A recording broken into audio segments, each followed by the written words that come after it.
Gentlemen, I had a request from a couple of people to do a little, maybe another example of one of these problems where we're given a bunch of clues about a function and try to come up with a function or a graph of a function that would meet all of these conditions. I thought that's a great idea. I thought I could handle it this way through the video. But the first thing you want to do now is maybe hit the pause button. I don't know, do a screenshot of whatever you're looking at. If you're watching it on your iPad, do a screenshot and go off and try this problem. Don't just sit here and watch me do it, because it's going to look easy if I do it. But pause it, take a screenshot of it, go off, find a piece of paper, and see what you can do or where you get lost in something like this, because that's going to be the best way to find out what you know and what you don't know. So with that, go try it.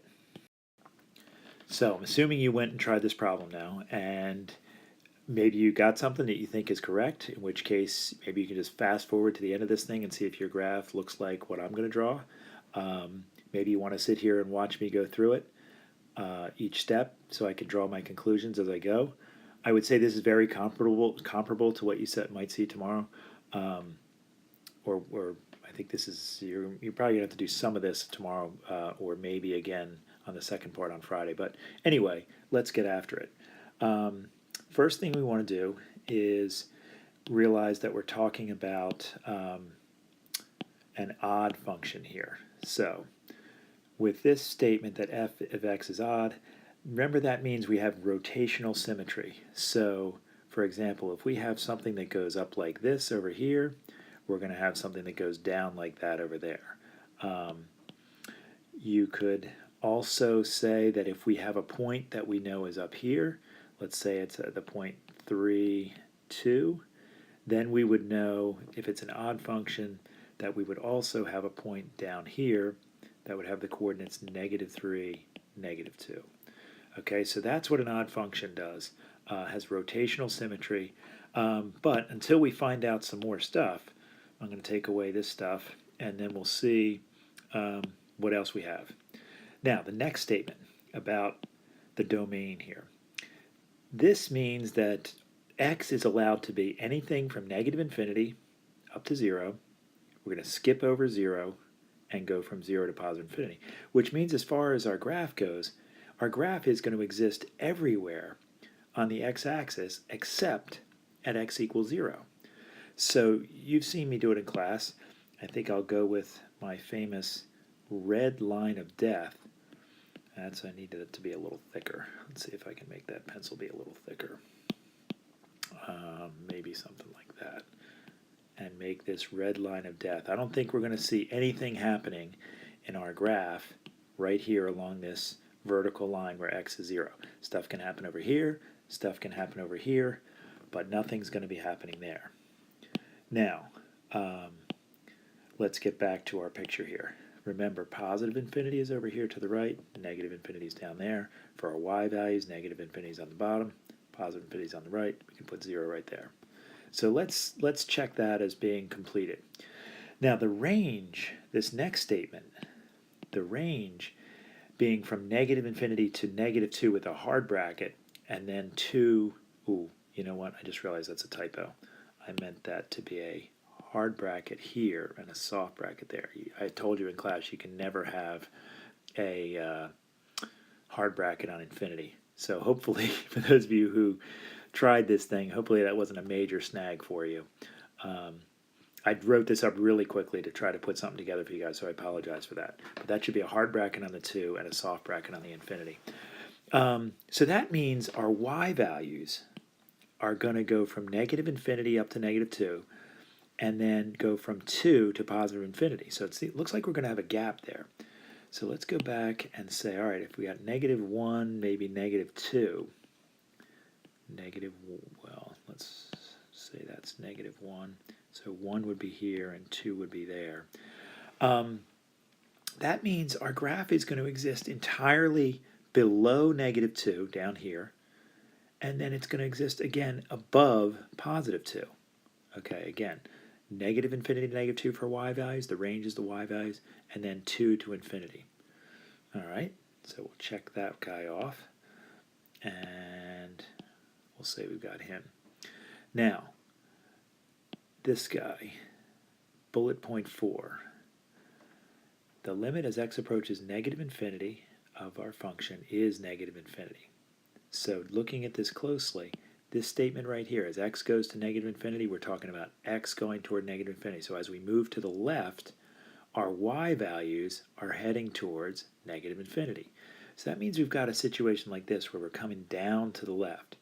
So I'm just going to do that. Now again, that's eventually, we're got to be coming down to the left. Actually, I think I'm going to maybe do that in blue.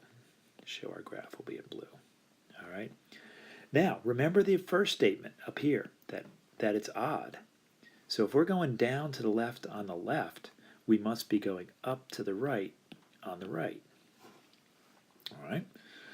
Eventually, as x gets large. Now, let's see what this guy says. So we've got bullet point 4 is checked off. Bullet point 5, a little bit trickier with the limit notation here because we got this little minus sign up there as a superscript. And it says the limit as x approaches 0 with a little minus sign above it of f of x is negative infinity. Now, that little minus sign up there as a superscript is indicating which side of 0 we're talking about. In other words, 0 on the x-axis is right here at the origin.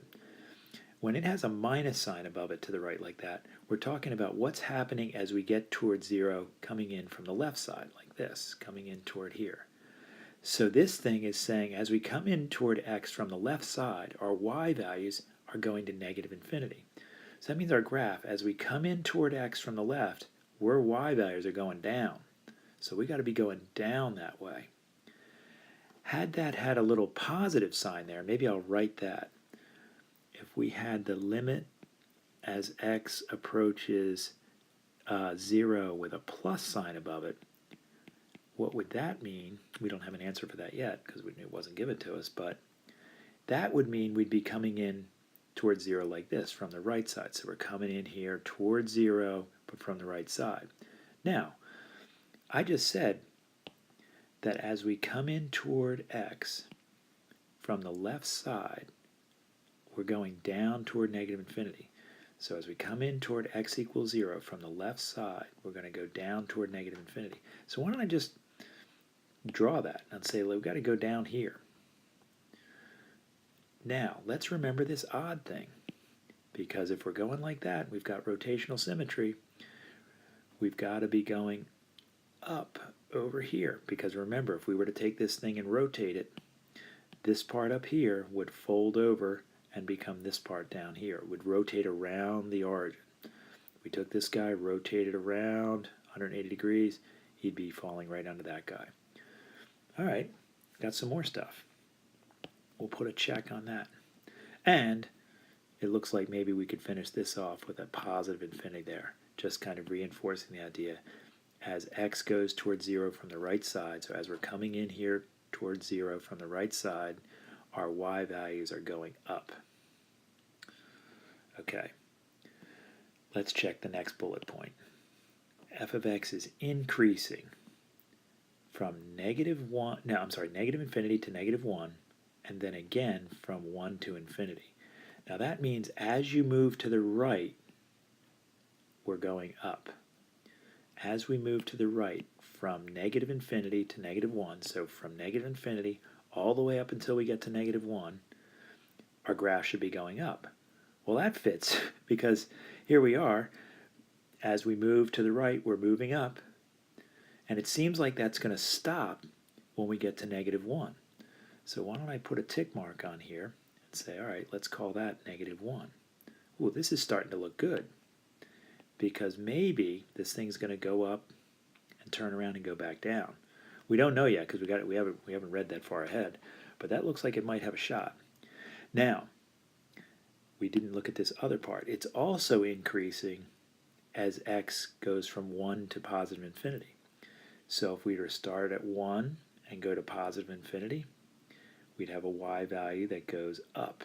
So wow, that is looking good, that maybe this thing does come down here and then go up. Maybe it comes up here and goes down. And it looks like that happens at positive 1 over here because we start to increase at 1 and we go to positive infinity. So from 1 to positive infinity, we're going up. Now, decreasing, this should fill in some gaps for us. From negative 1 to 0, from x is negative 1 till x is 0, and then again from 0 to 1. Negative 1 to 0, and then from 0 to 1. We should be going down because it's decreasing. We should be going down as we move to the right. Well, here's negative 1, and from negative 1 to 0, we do seem to be going down. And then from 0 to 1, if you start way up here and come down as we move to the right. So even though you see this arrow going up, you got to think about it. As we're moving to the right, we're coming down. So that graph, maybe I could clean that up a little bit to show that it's really a little bit of a slant to it there. That thing is coming down as we move to the right. It's coming down really steeply, and it bottoms out when we get to 1, x equals 1, then it starts to go up again. That looks pretty good. Let's take a look at this bullet point 8, that it has a local max. The function has a local max. That means that it should be the highest point in the area at x equals negative 1. So here's x equals negative, oh my gosh, look at that. Right there, that guy looks like he's the top of the mountain. So why don't I go and put a dot right there and say that's a local max, because it certainly is. The function comes up and maxes out and then goes back down again. X has a local, f of x has a local max of negative 1. Now look what they've done. F of negative 1 is negative 2. I think I referred to that statement as gold when we talked about it in class, because that gives us a point, negative 1, negative 2, which means when we go left, we go down 2. Oh, look at that. I already had it there. Boy, I must have cheated. All right. Now, remember that if it's an odd function, if we have left 1 and down 2, we should have right 1 and up 2. So we can put a dot here and say that's the point 1 comma 2. Now that would actually be a local minimum because it's the lowest value. And this guy over here, of course, is negative 1, negative 2, and it's a local maximum. So we have been able to check every box, check every condition, that is, from condition 1 all the way down to condition 9, and everything we've got seems to be satisfied. So I'd say if your graph looked like this, you are ready for this part of the test. There's no question about it.